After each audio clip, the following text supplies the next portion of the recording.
Hi, I'm Dr. Jennifer Anthony from VMAX. I welcome you all for this PCOS webinar.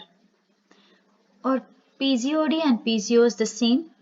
A lot of women get confused between often using the two terms interchangeably, especially when trying to understand the relation between PCOS and PCOD. In reality, both the conditions are different in spite of the similarities like being treated to the ovaries and causing hormonal disturbances. Let's take a closer look at these two conditions and what makes them different from each other.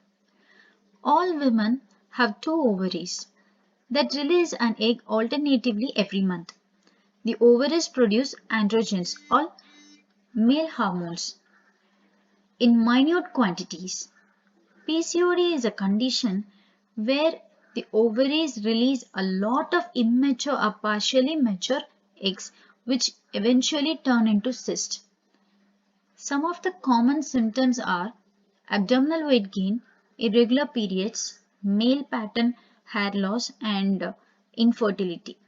In this condition, the ovaries usually become enlarged and secrete large amounts of androgens that can cause havoc with the woman's fertility and her body. The best treatment for PCOD often looks at reducing the severity of such symptoms.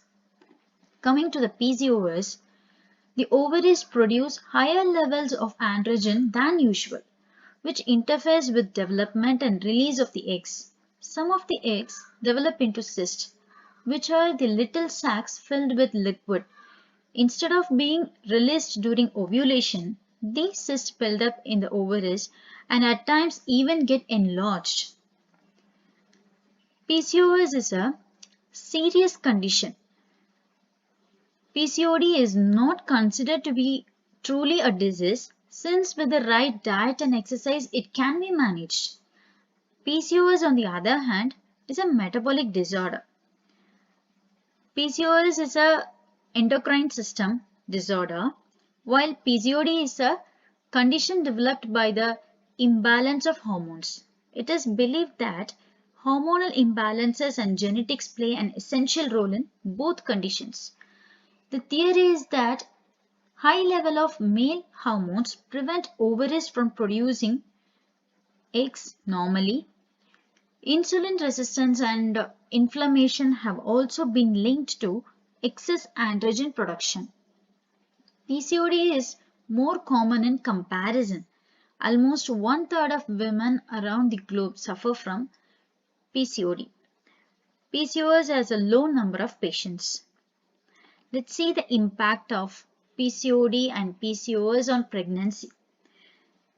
PCOD does not lead to infertility in all women and should not be considered an obstacle towards pregnancy.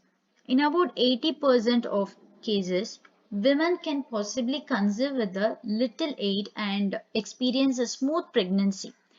For women with PCOS, conception can be a challenge due to the hormonal irregularities. To conceive, one should have balanced hormonal cycles that can create an environment for the ovum to release and infuse with the sperm post intercourse. Since the levels of androgens in PCOS are very high, if one falls under the syndrome, consumption can become a bit of challenge. Maintaining good health is essential to prevent as well as treat hormonal disturbances and conditions.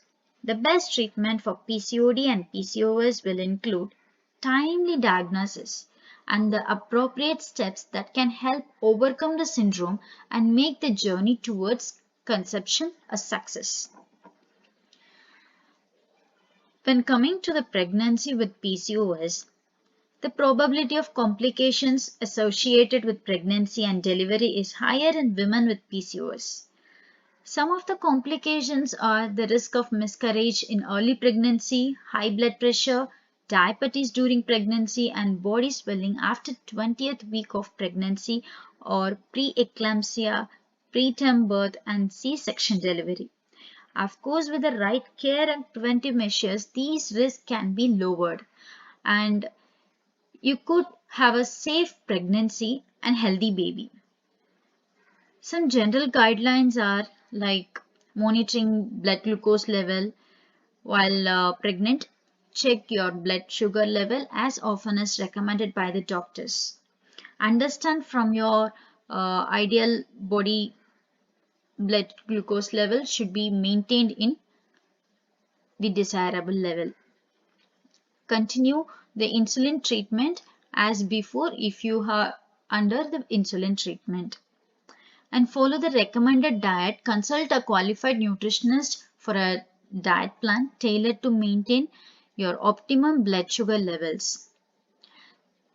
3 small balanced meals or 6 small balanced meal, 2 to 4 healthy snacks are recommended.